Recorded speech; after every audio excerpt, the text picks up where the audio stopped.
ये बहुत बड़ी निशानेबाज है, तीरंदाज है, जोर से तालियां बजाओ, आखिर तक निशाना जाएगा।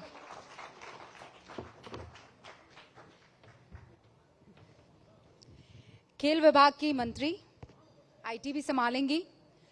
One of the youngest MLAs 2020 में शुरुआत करती हैं अपनी राजनीति की, दूसरी पारी और मंत्री बन जाती हैं। बहुत बहुत स्वागत है आपका श्रेयसी। धन्यवाद रूपिका जी। कितनी तैयार हैं आप? आपके साथ सेशन के लिए या विभाग के कारभार संभालने के लिए? दोनों के लिए। फुली कॉन्फिडेंट कि कोई भी जवाब हो या कोई भी काम हो, उसको अपनी क्षमता देखते हुए अपनी समझ के साथ पूरा करने का प्रयास करूंगी। I was looking forward to this session miss Singh. उसके पीछे वजह यह है कि एक खिलाड़ी दिल और दिमाग का संतुलन बहुत स्ट्रांगली बना पाता है, और आप तो राजनेता भी हैं, तो बैलेंस तो आपका और ही खतरनाक हो गया होगा अब तक। तो कुछ ऐसे सवाल है जिसका जवाब मुझे लगता है कि खिलाड़ी ही दे सकता है राजनेता के चश्मे को पहनकर। What do you think is more difficult, राजनीति या खेल? Quite frankly speaking, I don't think I've been able to answer that question to myself. Because जहाँ एक तरफ पूछा है कभी? Of course, बहुत लोगों ने भी पूछा है, हमने खुद से भी अपने आप से पूछा है, क्योंकि जहाँ पर निशानेबाजी एक ऐसा खेल है जो इंडिविजुअल स्पोर्ट है और आपको अकेले अपने हाथ में बंदूक लेकर निशाना साधना होता है, और पूरी तरीके से आप अपने आप के ऊपर, आपका जो परफॉर्मेंस है वो आपके ऊपर निर्धारित रहता है। वहीं दूसरी तरफ राजनीति एक ऐसी चीज है जहां पर दूसरों से बात विचार विमर्श किए, दूसरों को बिना समझे या समझाए, और दूसरे लोग आपके लिए वोट करते हैं, यानी कि आपके किए गए काम या आपका परफॉर्मेंस दूसरे के ऊपर निर्धारित रहता है। तो दोनों ही अलग अलग बिल्कुल ही ऑपोजिट कैरेक्टर है। लेकिन हाँ, मैं एक बात हमेशा कहती हूँ और आज भी कहूंगी कि निशानेबाजी ने या खेल के मैदान ने मुझे हारना सिखाया और हार के दोबारा खड़े होना सिखाया। और राजनीति का भी जो सफर है उसमें रोज जीत और हार होती है। तो अगर आप हार के डर जाएंगे, सहम जाएंगे, तो आप अगले दिन के लिए नहीं तैयार हो पाएंगे। मैं सिर्फ चुनावी क्षेत्र की नहीं बात कर रही हूँ, मैं आम दिनचर्या एक राजनेता के बारे में बता रही हूँ। तो वो जो हार जो चीजें हार सिखाती है वो जीत नहीं सिखा सकती, और हारना मुझे निशानेबाजी ने सिखाया है। और उसके बाद आपने किस किस को निशाने पर लिया? किसी को भी नहीं। हम तो जमुई की बेटी हैं, जमुई के लिए काम करने आए, जमुई के लिए काम करके दिखाए। और जमुई की जनता या देवतुल्य जनता अगर मैं कहूँ, जिसने एक बेटी को 41,000 के रिकॉर्ड मतों से पहला चुनाव जिताने का काम किया, 2025 में जो मेरा दूसरा चुनाव था वो ज्यादा से जीती हैं। उस बेटी का रिकॉर्ड खुद जमुई की जनता ने तोड़कर 54,000 से तोड़ने का काम किया। ये कैसे संभव हो पाया? आई थिंक अच्छा काम कीजिएगा, ईमानदार रहिएगा, सेवा भाव रखिएगा और स्वभाव आपका विमन रहेगा, तो निश्चित रूप से लोग आपको पसंद करते हैं। पर जिस परिवारवाद का जिक्र बीजेपी करती है, रूबिका जी, जो परसेंटेज ऊपर गया पोलिंग का, उसमें भी ये देखा गया। तो इसीलिए वो रिकॉर्ड इस बार टूटा। महिलाओं ने बहुत तादाद में वोट किया। महिलाओं मतलब ओवरऑल बिहार में 71% औरतें बाहर निकली है जी। इसके पीछे का कारण क्या है? वो 10,000 रुपए? आई थिंक सिर्फ 10,000 रुपए कह देना थोड़ा सा मुझे लगता है नाइंसाफी होगी। नहीं, क्योंकि विपक्ष यही कह रहा है। अब विपक्ष तो आपको तो 10,000 में थोड़ा सा अटपटा लगा, विपक्ष तो इसे 10,000 ही कह रहा है। देखिए, विपक्ष तो बेबुनियादी बातें करने में आज प्रथम स्थान हासिल किए हुए है। उस पे ना जाकर आप माननीय प्रधानमंत्री नरेंद्र मोदी जी की सोच और माननीय मुख्यमंत्री जी का नेतृत्व बिहार गवर्नमेंट के लिए देखिए। जब जब दोनों सरकार में आए तब तब महिला को सशक्त करने का काम या उनके साथ कदम से कदम मिलाकर चलने का काम दोनों ने किया है। आज अगर एनडीए की सरकार आई है और पूर्ण बहुमत के साथ लगभग आई है, तो कहीं ना कहीं महिलाओं का एक विश्वास है जो दोनों नेताओं के ऊपर दिखता है। पर वो ये कह रहे हैं कि आपने ये वोट खरीद लिया 10,000 रुपए देकर। आप मुझे बताइए, जब सड़कें नहीं थी, मैं किसी वर्ष की बात नहीं कर रही, मैं इन जनरल बात कर रही हूँ कि जब सड़कें नहीं बनी हुई थी, तो टमटम टांगा हम लोग भी चलते थे। सड़कें बन गई तो आदमी खुद 4 चक्के 2 चक्के पर चलने लगा, वाहन पे चलने लगा। समय जब बदलता है तो समय के साथ व्यक्ति भी परिवर्तित होता है, और जो सरकार की बनाई गई योजनाएं हैं उनको भी परिवर्तित होना चाहिए। जीविका दीदी की जो ये योजना है, ये कोई आज की तो नहीं शुरू की हुई है। जीविका दीदी की योजना कई सालों से चल रही है। उसी योजना को परिवर्तित करते हुए आज आर्थिक सहयोग देने का में जो आपने पैसे दिए ना चुनाव के बीच में, चुनाव का देखिए, वो चुनाव आयोग का विषय है।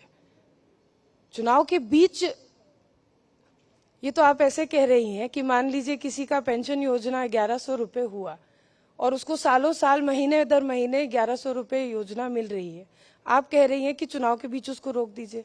ये तो चलंत योजना है। नहीं, ये मैं नहीं कह रही हूँ, विपक्ष कह रहा है। सरकार का जो काम है, अगर योजना आचार संहिता से पहले लागू होती है तो वो योजना तो चलेगी ना आगे, उसको तो आप नहीं रोक सकते, तो या रुकनी तो भी आपने नहीं खेल चाहिए। किया ना, आपने चालाकी कर दी और इसीलिए आपको ये चालाकी नहीं बहुमत की, मिला। हमने फिर बताया कि जो योजना को अगर परिवर्तित करके आज 10,000 रुपए की आर्थिक सहयोग महिलाओं को दिया जा रहा है तो ये योजना का परिवर्तन है। ये दोनों नेताओं की सोच है महिला सशक्तिकरण को लेके, ना कि जो विपक्ष आरोप लगा रहा है ये उसका कोई उदाहरण नहीं है। अच्छा, आपने भी आकलन तो किया ही होगा, आप लोग क्यों जीते, सामने वाले क्यों हारे। जीते तो अब तक हम बहुतों से पूछ चुके हैं। व्हाट इज योर असेसमेंट एक खिलाड़ी के तौर पर भी, बीजेपी के सामने खड़ी ये दो बड़ी पार्टियां क्यों हार जाती है, आरजेडी और एक नेशनल लेवल की पार्टी कांग्रेस, वो भी तब जब राहुल गांधी 1300 किलोमीटर की यात्रा वोट चोरी की निकालते हैं। आप देखिए रूविका जी, किस तरह से जब वो यात्रा भी उन्होंने निकाली थी, दोनों की जो समन्वय था या जो बॉन्डिंग था, लाइक यू राइटली सेड, उसमें कहीं ना कहीं अंतर दिख रहा था। उस यात्रा के समापन में अगर आप गठबंधन में हैं तो सबका रिप्रेजेंटेशन होना चाहिए, लेकिन जो बैनर पोस्टर लगे उससे भी साफ जाहिर हुआ कि कहीं भी महागठबंधन का रिप्रेजेंटेशन नहीं था, कांग्रेस पार्टी का रिप्रेजेंटेशन था। उसके बाद जब इतने बड़े स्टेट और इतना जागरूक धरती, बिहार की धरती राजनीतिक रूप से बहुत ही जागरूक रही है, वहां पर चुनाव है और एक नेता विदेश की यात्रा कर रहे हैं, कैंडिडेट्स की लिस्ट कभी अनाउंस नहीं हुई, तो दोनों में जो मतलब भीतरी जो प्रॉब्लम थी, सीट शेयरिंग प्रॉब्लम कह लीजिए, या all in all the bond that they had was not strong enough, and I personally feel that has created a lot of ripples in this entire election process. मतलब दोनों की जोड़ी लोगों को दिखी नहीं कि ये जोड़ी ऑर्गेनिक है, जोड़ी दिखी भी तो लोगों को पसंद नहीं आई। जोड़ी अगर कहीं दिख भी गई तो लोगों को पसंद नहीं है। तो जोड़ी क्या, नीतीश बाबू और मोदी जी की जोड़ी पसंद आई? देखिए, हमारा तो गाना भी हिट हो रहा है। कौन सा जोड़ी क्या? कौन सा मुझे नहीं पता। हम आपको YouTube लिंक भेज देंगे। गाएंगे नहीं लेकिन आप। बहुत खराब आवाज है हमारी। इतनी खूबसूरत खनकती हुई आवाज है आपकी। Absolutely not. No? No, thank you. I like that, thank you. अच्छा, अब आप स्पोर्ट्स मिनिस्टर बन चुकी हैं, आपको दुख होता है कि बिहार के तमाम वो युवा जो एथलीट हैं या स्पोर्ट्समैनशिप रखते हैं, उनको बाहर की टीमों से खेलना पड़ता है, बाहर जाकर ट्रेनिंग करनी पड़ती है, ये आपको अपसेट करता है? निश्चित रूप से एक काफी लंबे समय से अपसेट कर रहा था, लेकिन आज जब खुद इस मंत्रालय का कार्यभार संभाल चुके हैं तो आज कहीं ना कहीं एक नई उम्मीद लगती है कि शायद बिहार की जो व्यवस्था है, जिसमें मैं ये भी कहूंगी जिसमें सुधार आया है, उस व्यवस्था को, खेल की व्यवस्था को और बेहतरीन तरीके से सुधार पाऊंगी। क्योंकि हमने खुद इस खेल के एक खिलाड़ी होने के नाते, और क्योंकि हम खुद बिहार के लिए खेले, इस जीवन को हम खुद जिए हैं, तो जितना अनुभव आज मेरे पास है या जो बिहार की बदलती हुई तस्वीर हमने खुद से देखी है, वो मुझे नहीं लगता कि उसका अनुभव आज मुझसे ज्यादा किसी और खिलाड़ी को हुआ होगा। नहीं, क्या आपने क्या बदलते हुए बताते देखा? हैं हम आपको। 2009 2008 में हम अपना पहला अंतर्राष्ट्रीय राष्ट्रीय पदक और अंतर्राष्ट्रीय पदक भी जीते थे। और दोनों में जब हम लोग लौट कर वापस आए तो हरियाणा के टीम के मेंबर्स भी थे, दिल्ली के टीम के मेंबर्स भी थे, तमिलनाडु के टीम के मेंबर्स भी थे। तो जब एयरपोर्ट पे हम लोग लैंड किए तो सब अलग अलग संघ के, अलग अलग खेल संघ के लोग और अलग अलग डिपार्टमेंट्स के लोग जो उनके स्टेट से आए थे, वो लोग आए और कोई ढोल बजाते हुए हरियाणा की टीम के खिलाड़ी को लेकर गया, कोई दिल्ली के खिलाड़ी को लेकर गया। हम वहां खड़े के खड़े रह गए, ना गुलदस्ता आया, ना फोन कॉल आया, ना कोई रिसीव करने वाला आया। तो बहुत अजीब लगा। उस दिन हमने अपने फादर को जाके बोला कि पापा, दिल्ली के लिए खेल लेते हैं, दिल्ली में पले बड़े हैं, और बिहार के लिए क्यों खेले? कोई तो पूछता भी नहीं, कोई प्रोत्साहन भी नहीं मिलता। तो my father that day said कि श्रेयसी, जब माँ बाप गरीब हो जाते हैं तो बच्चे उनका साथ नहीं छोड़ते हैं, ये हमारे संस्कार नहीं है। तुम अगर आज बिहार के लिए खेलोगी तो क्या पता आने वाले समय में बिहार की तस्वीर भी बदलेगी, and it may be through you.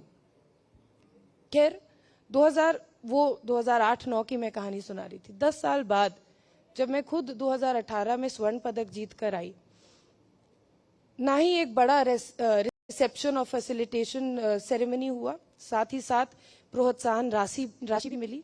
और उस मंच पर सिर्फ मैं अकेले नहीं थी, मेरे साथ अनेकों ऐसे बिहार के खेल और खिलाड़ी थे जिन्होंने कहीं ना कहीं बिहार का नाम अलग अलग खेल की स्पर्धा में रोशन किया।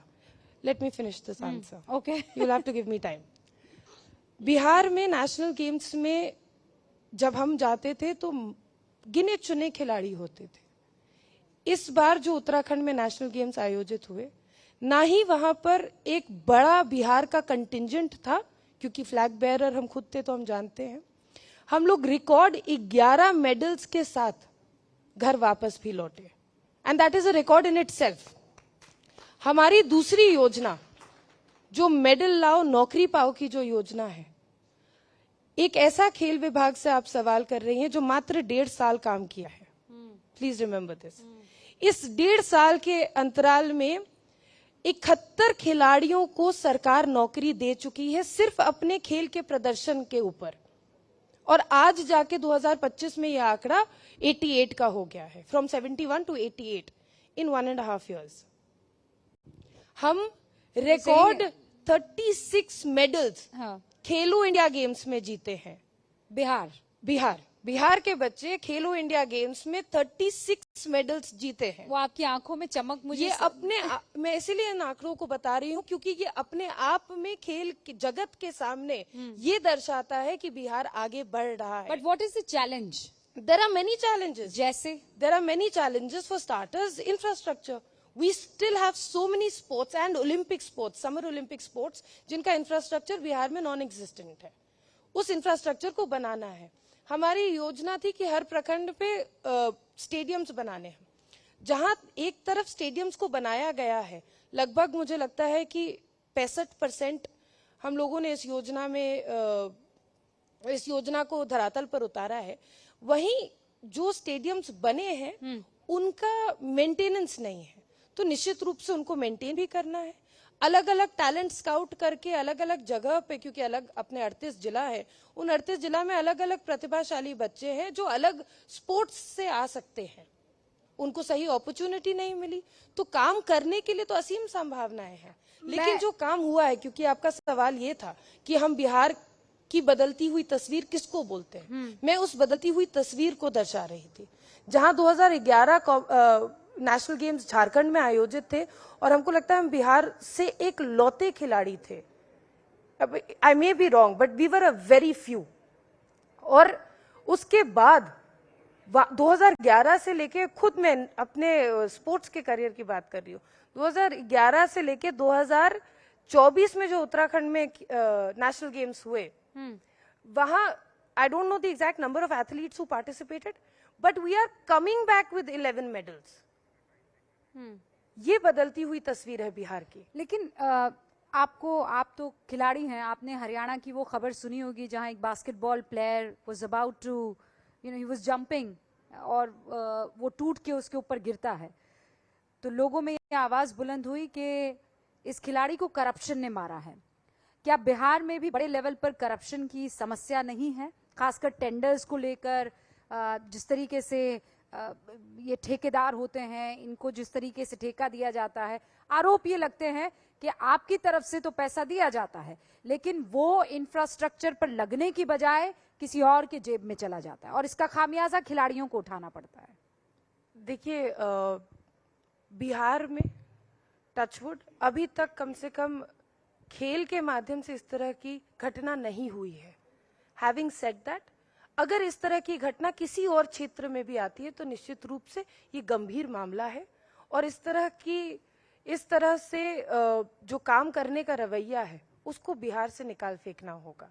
इसमें कोई दो मत नहीं है कि माननीय मुख्यमंत्री जी भी जिस तरह से जिस ईमानदारी के साथ आज काम कर रहे हैं वो अपना कलम इन कार्रवाइयों के ऊपर कभी नहीं रोकते हैं, कड़ी कार्रवाई करने का काम करते हैं। वैसे तो टाइम्स अप है लेकिन उसके बावजूद मैं क्विकली 3-4 सवाल आपसे पूछना चाहती हूँ। पहला सवाल, क्योंकि वो बीच में कहीं छूट गया था, परिवारवाद को लेकर बीजेपी हमेशा हमलावर रहती है आरजेडी पर ये आरोप पर तो आप पर भी लगता है, आपके पिता आपकी माता वो सियासत में रहे हैं और सियासत आपको विरासत में मिली है, तो क्या ये थाली में सजा कर दी गई सियासत नहीं थी? जिस पार्टी के ऊपर आरोप लगता है रूपिका जी, वहां मदर फादर बेटा बहनें दामाद सब है। मैं जिस परिवार से आती हूं, मेरे पिताजी एक राजनेता जरूर थे and as a girl you may be able to relate with this कि जब बेटियां छोटी होती है तो उनके रोल मॉडल, या बेटे भी, उनके रोल मॉडल उनके फादर होते हैं। मैंने जो लगाव लोगों के आंखों में देखा अपने फादर के प्रति और जो समर्पण अपने पिता के दिल में लोगों के प्रति देखा, वो मेरे लिए सबसे बड़ा आकर्षण का केंद्र बना कि मैं भी आगे चल के राजनीति करूं। मेरे पिताजी बहुत कम उम्र में गुजर गए, उनकी भी उम्र कम थी, हमारी भी उम्र कम थी, लेकिन एक बहुत और भी छोटे उम्र में हमने उनसे बात की थी कि हमको भी राजनीति में जाना है। उन्होंने कहा था कि घर से सब लोग राजनीति नहीं कर सकते, तुम पहले किसी और क्षेत्र में कुछ खुद बनकर आओ, उसके बाद तुम्हारे अंदर यदि सेवा और समर्पण होगा जो मेरे अंदर है तो जनता तुम्हें खुद स्वीकारेगी। Let me finish. My mother contested the election जो मेरे पिताजी के गुजर जाने के बाद बाय इलेक्शंस हुए थे। My mother was a home maker, my mother was not a leader. उनको विपरीत परिस्थितियों में चुनाव लड़ना पड़ा। मेरी उम्र नहीं हुई थी, मेरी बहन की उम्र नहीं हुई थी, और जो पिताजी को किया गया वादा था कि हाँ हम लोग राजनीति करना चाहते हैं लेकिन जब तक खुद कुछ बन नहीं जाएंगे, जब तक खुद की एक पहचान नहीं होगी, तब तक राजनीति में नहीं आएंगे। Well said. मुझे विरासत में राजनीति और निशानेबाजी नहीं मिली, मुझे विरासत में मेरे संस्कार मिले। That's called for a clap. Thank you. आप शायद बैचमेट है ना तेजस्वी यादव की? दिल्ली पब्लिक स्कूल आरकेपुरम का कभी कैंपस देखा है? हाँ। कितने सेक्शंस हैं? वहां मैं पढ़ी नहीं हूँ लेकिन I mean, I think I was in by 12,000 some UV section. हाँ। इतने बच्चे हैं, पता नहीं हम कितने लाखों बच्चों के बैचमेट और क्लासमेट होंगे। पर ये But तो yes, होगा you are ना right. कि तेजस्वी जी, एक लालू प्रसाद यादव के बेटे पढ़ते हैं। नहीं, हमको जब हम संस्कार की बात इसलिए कर रहे थे, हम लोगों की अपब्रिंगिंग वैसी नहीं रही कि कभी भी किसी पॉलिटिकल एलाय के बच्चों के साथ बहुत ज्यादा घुल मिल कर रहना। हम लोग रूटीन से डिसिप्लिन्ड लाइफ जीते थे। My father was very hellbent on the fact कि भाई स्पोर्ट्स करना है तो स्पोर्ट्स कीजिए, होमवर्क करना है तो होमवर्क कीजिए। वी वर वेरी तो आपकी कोई कैटेगराइज्ड इन दैट। चूंकि आप संस्कार की बात इनफैक्ट ये बात मुझे तेजस्वी जी ने खुद बोला कि हम लोग एक ही क्लास में पढ़ते थे। पर वो भी क्रिकेटर रहे हैं। हाँ, आपका निशाना लग गया और उनका चूक गया। इफ यू से सो। वजह हम नहीं कह सकते, हम तो निशानेबाजी के खेल से आते हैं, हमको क्रिकेट का क्या पता। एक खबर उनकी बहन को लेकर भी खूब चली, रोहिणी आचार्य को लेकर। आपने उस खबर को फॉलो किया? What do you have to say about it? अमूमन किसी के व्यक्तिगत जिंदगी पर हम टिप्पणी करना पसंद नहीं करते हैं, लेकिन एक महिला होने के नाते मुझे लगता है कि एक महिला का अपमान हुआ है, चाहे जिसने भी किया, चाहे जो परिस्थिति भी हुई, क्योंकि खुद उन्होंने आकर मीडिया में बाइट देने का काम किया। ऐसा नहीं है कि किसी और से कहीं सुनी गई कहानी है। उन्होंने खुद आकर बताया कि उनके साथ बदसलूकी की गई। एक महिला का अपमान बिहार और भारत तो नहीं झेलेगा, और एक महिला का अपमान, चाहे वो जिस भी पद पर हो, चाहे वो जिस भी प्रतिष्ठा के व्यक्ति हो, एक महिला का अपमान नहीं होना चाहिए। एक महिला जब मजबूती से ये बात इस मन से कहती है तो अच्छा भी लगता है, और हम उम्मीद भी करते हैं कि वो कहीं भी हो, किसी तरह के अपमान से उसको बचाया जाना चाहिए और हमें भी बचे रहना चाहिए। बहुत बहुत शुक्रिया। तो ये थी श्रेयसी सिंह, यहाँ पर मौजूद हैं। और भी बहुत सारे मेहमान कतार में हैं, इंतजार में हैं। न्यूज 18 इंडिया का ये मंच सजा रहेगा, आप देखते रहिए न्यूज 18 इंडिया। बहुत बहुत शुक्रिया। बहुत शुक्रिया श्रेयसी सिंह हमसे बातचीत